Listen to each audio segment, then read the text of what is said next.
आज से 25 साल पहले 3 मई 1999 से 26 जुलाई 1999 तक का वो काला समय, जिसमें पड़ोसी देश के कायर सैनिकों और आतंकवादी संगठनों द्वारा विश्वासघात का बदला भारतीय सेना के जाबाज, पराक्रमी और बहादुर सेनाओं द्वारा मुंहतोड़ जवाब और अपना बलिदान देकर हमारी पवित्र मातृभूमि को सुरक्षित रखने का वो पल, जिसका लोहा पूरा विश्व मानती है।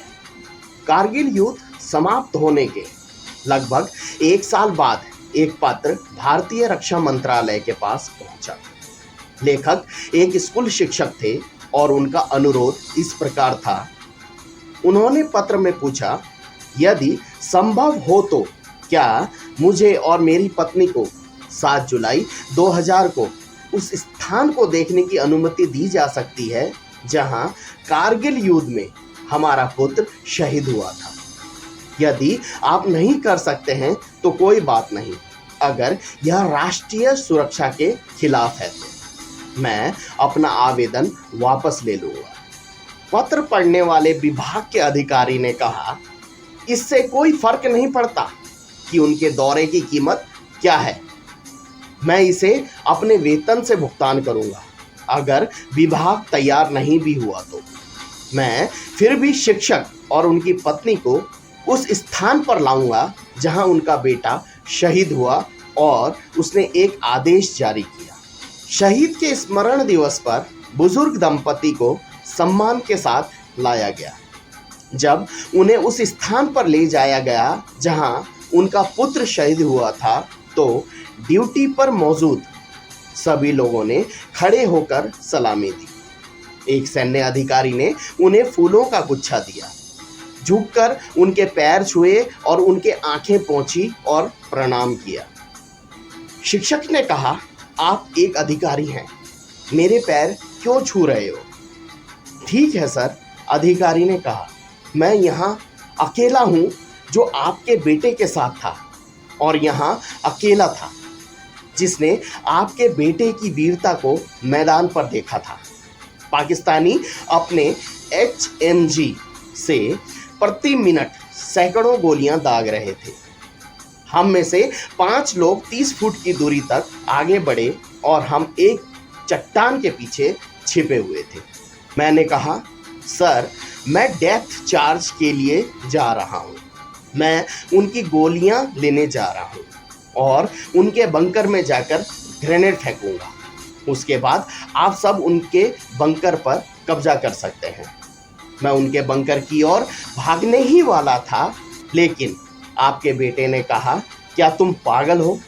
तुम्हारी एक पत्नी और बच्चे हैं। मैं अभी अविवाहित हूँ। मैं जाता हूँ। I will do the death charge and you do the covering.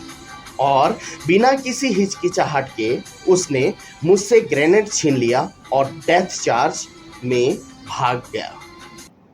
Pakistani HMG की ओर से बारिश की तरह गोलियां गिरी। आपके बेटे ने उन्हें चकमा दिया। पाकिस्तानी बंकर के पास पहुंचा, ग्रेनेड से पिन निकाला और ठीक बंकर में फेंक दिया, जिससे 13 पाकिस्तानियों को मौत के घाट उतार दिया गया। उनका हमला समाप्त हो गया और क्षेत्र हमारे नियंत्रण में आ गया। मैंने आपके बेटे का पार्थिव शव उठा लिया सर। उसे 42 गोलियां लगी थी। मैंने उसका सिर अपने हाथों में उठा लिया और अपनी आखिरी सांस में उसने कहा, जय हिंद। हालांकि मुझे इन फूलों को उनके चरणों में रखने का सौभाग्य कभी नहीं मिला, लेकिन मुझे उन्हें आपके चरणों में रखने का सौभाग्य मिला है श्रीमान। तब उन शिक्षक ने कहा, मैंने अपने बेटे को देने के लिए एक शर्ट खरीदी थी कि जब वह छुट्टी पर आएगा तब दूंगा, लेकिन वह कभी घर नहीं आया और वह कभी नहीं आएगा। तो मैं उसे वहीं रखने को ले आया जहां वह शहीद हुआ।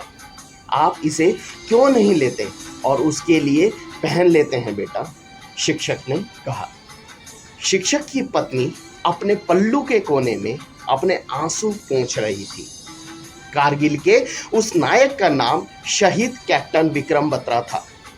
शहीद विक्रम बत्रा का जन्म 9 सितंबर 1974 को पालमपुर, हिमाचल प्रदेश में हुआ था। उनके पिता का नाम श्री गिरधारी लाल बत्रा और माता श्री का नाम कमलकांत बत्रा है। युद्ध के मैदान में उनकी बहादुरी और निडर रवैये के लिए उन्हें शेर शाह कहा जाता था।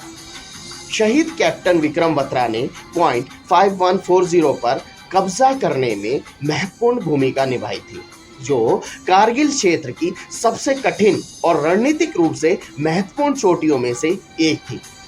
हमारे जवान रोज सरहदों पर शहीद होते हैं, खुद देश के लिए अर्पण हो जाते हैं और पीछे रोते बिलखते अपने परिवार वालों को छोड़ जाते हैं। आखिर किसके लिए? हम देशवासी सुरक्षित रहें इसलिए। परंतु हम लोग देश के अंदर ही एक दूसरे से लड़ रहे हैं और एक दूसरे को नुकसान पहुंचाते हैं। उन सब शहीदों की आत्मा कितनी रोती होगी, यह सब देखकर जरा सोचिए। जय हिंद, जय मां भारती।